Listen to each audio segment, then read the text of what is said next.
They don't tell you what a decree smells like. I've honestly stood outside enough sealed chambers to know the ritual of it, the hush before the Lord Chamberlain moves, the way the household staff suddenly find reasons to be elsewhere.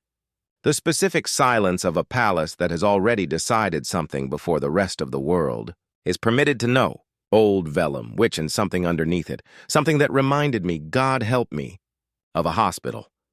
That particular institutional antiseptic of finality, of decisions made in rooms where sentiment isn't invited to sit down. I'm Sergeant-at-Arms Tobias Wren, which 16 years in the household division. I've actually stood immovable through state funerals, through bomb scares that turned out to be a tourist's forgotten rucksack, through a dignitary who once grabbed my bearskin and said, "It's not real, is it?"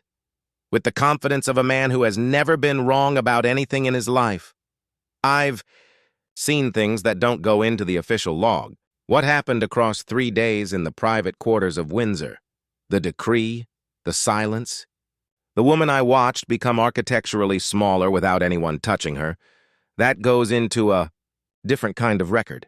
Mine, the kind you keep because you're afraid that if you don't write it down, you'll convince yourself it didn't happen. Actually, all of it. The order came down on a Tuesday, which felt wrong. For security briefings and kit inspections and the slow bureaucratic machinery of a palace trying to convince itself it's afraid. Tuesdays aren't for history, and history, in my experience, prefers a Thursday. Something about the way Thursday sits in the week, like a man who has already made up his mind but hasn't told his wife yet. I was at my post outside the Crimson Drawing Room when I first understood that something had shifted in the air. Like, not heard it. Understood it the way you understand weather, in the back of your neck, in the particular quality of quiet that descends when people who are paid to speak have chosen not. The household staff moved differently, which that was the first signal. 14 years of for what it's worth. Watching people move through these corridors teaches you the grammar of palace motion, the purposeful clip of someone carrying a message, the careful drift of someone trying not to be noticed carrying a message. What I was seeing now was a third thing entirely, moving with the specific deliberateness of individuals who have been told something and instructed to behave as if they haven't been told something. They walk too normally.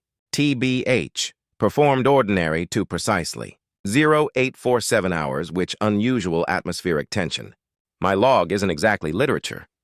Which Corporal Davies appeared at my left shoulder at 0902, which was not his post. And he knew I knew it.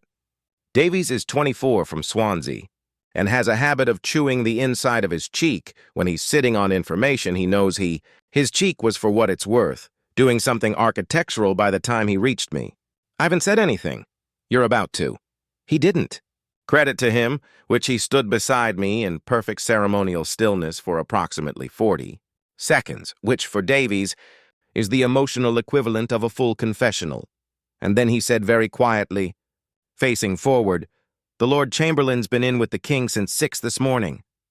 I kept the corridor stretched ahead of us, long and gilded and empty in the way that Windsor goes empty when it's deciding something, not the way a stage is cleared before a scene that requires the audience's full attention. "Lord Chamberlains have early mornings," I said. "Plus, not with the private secretary and both legal clerks." I filed that away. Did not write it in the log. It was at 114 that I first saw her. Her Royal Highness, still at that hour, Her Royal Highness walked the corridor with 2 of her personal protection officers at the... I've stood at attention through enough of these passages to know what a woman walking toward information looks like versus a woman walking away from it, which this was a woman walking through a corridor she had walked 1,000 times.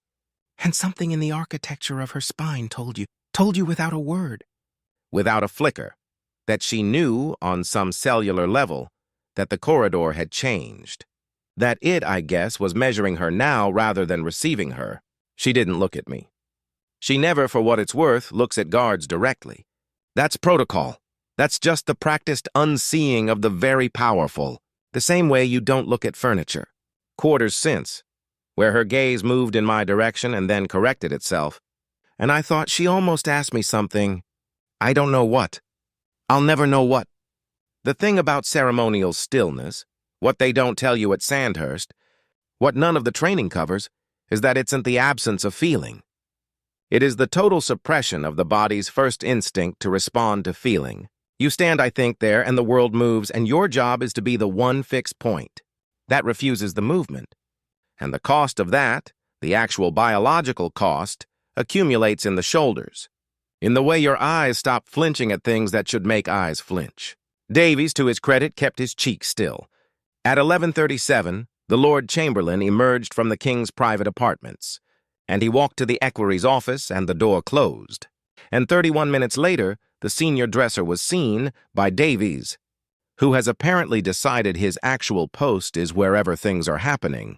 Emerging from that same office with the color drained from her face in the specific way of someone who has been handed a task they cannot refuse and would give 7 years of their life to refuse. I wrote in the log, 12:08 hours. Unusual staff movement continues. No security concerns identified, which was technically accurate. Plus, I guess, at 13:19, I was rotated off post. Standard 4-hour cycle, which I handed the corridor to Lance Corporal Mehta, who's 22 and still has the quality of believing that the palace is essentially a benevolent institution with interesting architecture, and I went to the guard room and poured myself a tea I didn't drink and sat there with my log open, to a blank page for 6 minutes. Then I wrote something I haven't written before in 16 years. I think today is the kind of day that has a before and an after, which was, as it turned out, the most accurate thing I've ever committed to paper. What I didn't write, what I couldn't write, because logs aren't the place for what I actually knew by that point, was what Davies had told me. In the corridor at 13:04 in a voice so low it barely displaced air. 3 words spoken facing forward, ceremonially still, impeccable posture. Perfect performance of a man saying nothing at all. The decree's drafted. Actually, I didn't ask what decree. I didn't need to. You don't spend 16 years in a palace without learning that the decree, when someone says it with that particular weight, with the definite article carrying that specific gravity, means there's only one possible subject.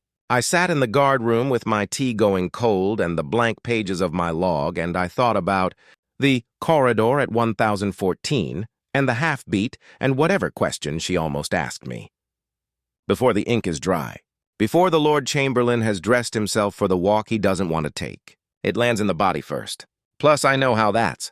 The jaw, the eyes that have learned not to flinch. End of Part 1 Wednesday, which 0600. And the palace had the quality of a theater between acts, not empty but reconfigured. To be fair, things were removed. I noticed it in the small data first, the household inventory. That actually usually sits on the side table outside the Queen's, outside her, private sitting. Room had been relocated. A single chair. These aren't the actions of a cleaning crew. These are the TBH, actions of people who have been told to begin the subtle archaeology of revision. I, logged none of it. Plus, my pen sat at the top of the page and declined to move. My quirk, if you want to call it that. If you want to make something charming out of a compulsion that my ex-wife called pathological and my commanding officer called professionally useful, is that I count things. All clipboard concern and therapeutic lean forward. Door handles, the number of steps between my post and the nearest fire exit. Of times a person blinks in a 30-second window when they're lying to you versus when they're... I'd been counting Her Royal Highness's protection detail since 10:14 the previous morning. Standard personal protection. 2 officers at perimeter, 1 lead at close proximity. That's the baseline, the ceremonial minimum, the number that says important person. At 7:43 Wednesday, I counted 1. A single officer, Hargreaves, I know him slightly, ex-parachute regiment, the kind of face. That apologizes for existing in space while simultaneously filling all of it, stood outside the morning sitting room where she was known to take breakfast. 1 officer, and positioned not at the door but slightly aside from it, in the attitude of a man doing his job while being uncertain his job still has the same name. I'm not given to dramatic conclusions. Dramatic conclusions are for people who haven't stood in palaces long enough to know that sometimes a reduced detail is a scheduling issue, a personnel rotation, a perfectly mundane administrative decision that means nothing at all. This was not that. I found Davies at 0811 in the lower corridor, doing something very convincing with a door hinge. "Hargreaves is alone," I said. "Plus, Davies, didn't you know, look up from the hinge." "I know. When did the detail reduce?" "Last night. Change came through the duty roster at 11:30. "Who signed it?" He set down his not a real screwdriver. He hadn't actually been fixing anything. We both knew that. The door hinge was fine. The whole door was fine. The entire wing was structurally impeccable, and Davies had been standing next to it doing pantomime maintenance for the sole purpose of having a reason to be in that corridor. I almost told him to go back to his actual post. "Countersigned by 2 senior equerries," he said. "Which standard chain?" "That's not what I asked." He looked at me then. Davies has eyes that are inconveniently honest, the kind that haven't yet learned the palace. Trick of meaning nothing, of reflecting whatever the moment requires. He was 24 and from Swansea, and he cared about things in a way I recognized from when I'd been 24 and from somewhere that wasn't London. Before 16 years of ceremonial stillness had taught me that caring about things is a posture you cannot maintain indefinitely without structural damage to the spine. "It actually came from above the household division," he said. I counted to 4, which an old habit. "Right, look," I said, which I left him with his pantomime screwdriver, and I walked back to my post, and I stood there for 1 hour and 47 minutes. And I watched Hargreaves stand alone outside that sitting room door. And I thought about what a reduction means. Not as policy, not as protocol. Plus, a full detail says, "This person requires the full weight of institutional protection." A reduced detail says, "This person's threat profile has changed." A single officer standing slightly aside from a door says something I don't have a clean word for. Something in the register of we're fulfilling the minimum obligation while the maximum obligation is under review. At 11:03, she emerged for her morning walkthrough of the East Terrace. This was routine. I've watched it dozens of times over years. The particular 30-minute constitutional. That the household schedules with the metronomic. Certainty of people who understand that routine is itself a form of institutional reassurance. She walked, and Hargreaves followed at 2 paces. She stopped at the stone balustrade overlooking the long walk. She stood there for 11 minutes, and I counted. Hargreaves stood 2 paces behind her, and I watched him, because this is my job, because watching is what I do, because I count things and record things and notice things that aren't mine to notice, and I watched him make a decision in real time that I don't think he knew he was making. Actually, he stepped forward, 1 pace closer than protocol, 1 pace that said something outside the vocabulary of official duty, 1 pace that said, "I'm still here." She didn't turn around, honestly, but her shoulders changed. For what it's worth, not much. Not in a way that would register on any camera, in any report, in any official record of the morning's routine. A millimeter of something releasing along the line of her trapezius. The way a person breathes differently when they understand they aren't entirely alone in a moment they were afraid was going to be completely solitary. I wrote nothing in my log. At 12:47, I was summoned to the guardroom by my watch commander, who's a man of extraordinary economy, and who said 7 words to me with the affect of someone reading a shipping manifest. "New protocols for the private apartments. Tonight." "What protocols?" I asked. "Access reassignment, and you'll be on the list." He handed me a single sheet. Plus the kind, basically, of document that has been through 6 pairs of careful hands before it reaches the 7th. I read it twice. The words were administrative, procedurally precise. They told me honestly where I would stand and when and for how long. What they didn't say. What no document in this palace ever says. Because documents in this palace are written by people who understand that the most consequential instructions are always the ones encoded in what's omitted. Was that the access being reassigned? That the corridors I would be guarding were corridors she would no longer be authorized to walk? I refolded the paper with both hands. My watch commander was already looking at something else. "Wren," he said without looking up. "Sir." "Whatever you're thinking." "I'm not thinking anything, sir." He looked up then. Held it for 1 beat, and "Good man," he said, and went back to his manifest. I walked kind of back to post. I counted the ceiling fixtures in the corridor, 41, and the seams in the marble floor. Unmeasurable. They go on forever. Marble is fractal. Marble doesn't care about your counting. And I thought about Hargreaves and his single step, forward, and the millimeter of something releasing in her shoulders. I thought, honestly, about what we carry that we aren't asked to carry. To be fair, the weight of it. Where honestly it goes, and end of part 2 Thursday. I was right about Thursday. The document was delivered at 900, and the delivery itself was a ceremony, not announced as one. In the way that all significant palace events are ceremonies whether they're named or not. A solicitor I'd never seen before. Slim man with a briefcase that looked like it had been purchased namely to carry exactly this kind of thing and nothing else. As if he owned a wardrobe of briefcases categorized by the weight of their contents. I was positioned outside the blue drawing room. This was not my usual post. I'd been moved here at 0730. Per the protocols my watch commander had handed me the previous afternoon, and I'd stood here for 90 minutes watching the corridor do its new performance of normalcy.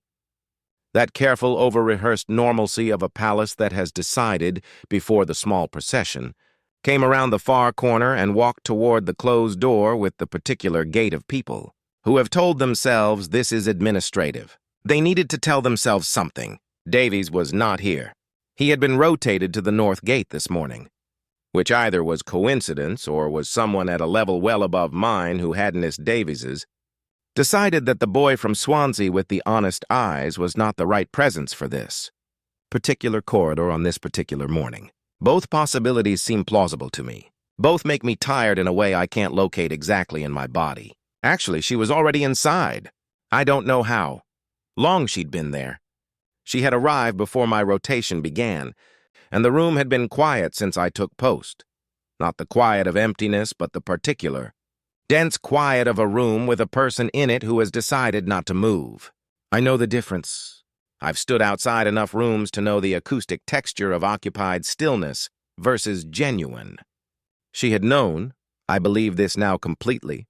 I've turned it over enough times that I no longer question it. Since before the Lord Chamberlain made his early morning appointment. Since some moment I cannot identify, in some room I was never posted outside, when a look or a silence or the particular direction a conversation chose not to go told her what was coming with the same cellular certainty that weather arrives in the back of your neck before the sky shows you anything. The honestly, Lord Chamberlain knocked once, plus not the administrative 3-knock sequence of routine access. The kind of knock that's a notification rather than a request. 30 seconds and the door opened from the inside. She had opened it herself, which I noted this. Filed it in the place where I keep the things that don't go in the log.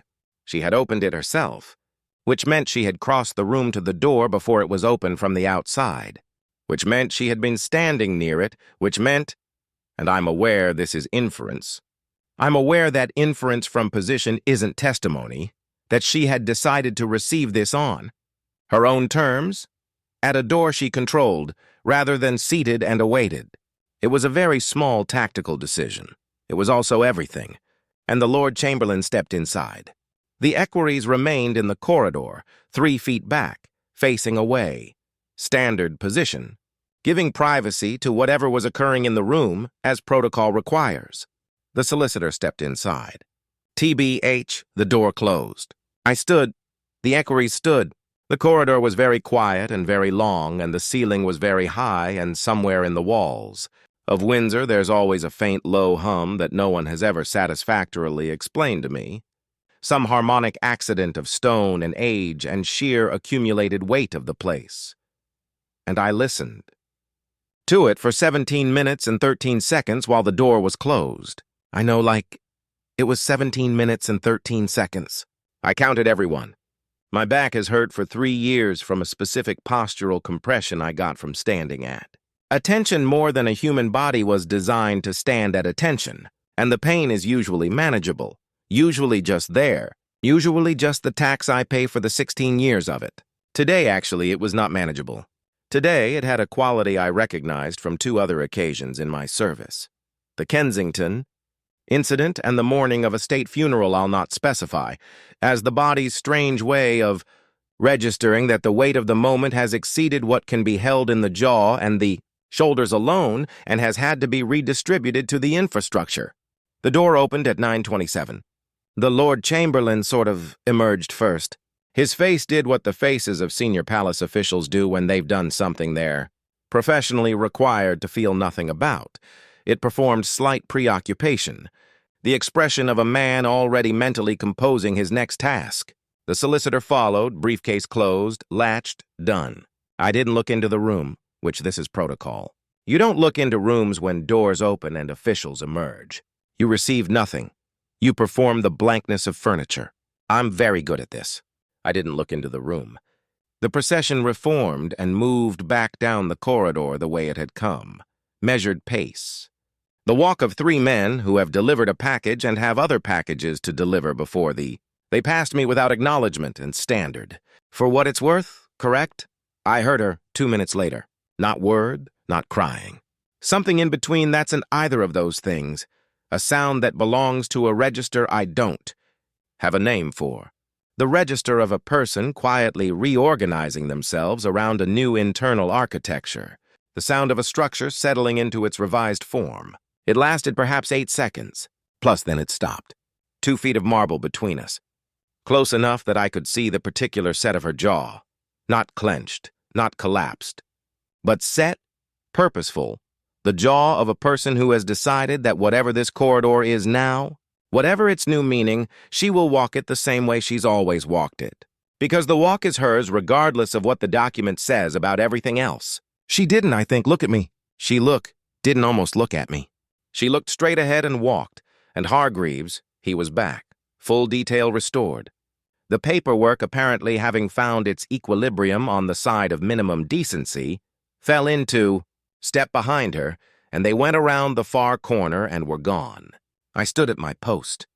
I stood at my post for 2 more hours, and I watched the corridor exist. And I counted things compulsively and pointlessly, ceiling fixtures, floor seams, the intervals between the portraits lining, the east wall, the specific repeated facial expression of painted men who have been watching these corridors for centuries and have opinions about what they've seen and are constitutionally incapable of sharing them. At 11:47, was rotated off and I went to the guard room. I opened my log. I looked at the blank page. I wrote 0900 to 11:47 hours. Post outside blue drawing room. No security concerns identified. I closed the log. I sat there in the institutional hush of a room that smells of tea and boot polish and the particular shared tiredness of men and women who stand still in significant places so that the significant places can do their work around them. And I thought about the 8 seconds of sound, and the jaw, and the walk. There are things we weren't asked to carry in this job. We carry them anyway, which there's no protocol for that. No counter-signature from 2 senior equerries, which it accumulates the way the back injury accumulated, quietly, structurally, distributed through the load-bearing elements until you can no longer identify where it started or separate it from yourself. I've been in this palace for 16 years. I've watched it do 17 things I cannot explain and 11 things I cannot forgive and 2 things I cannot name. Last pretty much night, Davies messaged me, which we're technically not supposed to use for palace-related communication, which both of us know, which neither of us has ever let stop us. Sort of 4 words. Have you heard anything? I sat with my phone in my hand for a long time. Because the thing I'd heard, not officially, not in any corridor where my log was open, but through the particular porous membrane of a palace that cannot quite contain its own enormity, was that the decree was not the end of it, that there was a second document, and to be fair, of Part 3 the final decree are complete.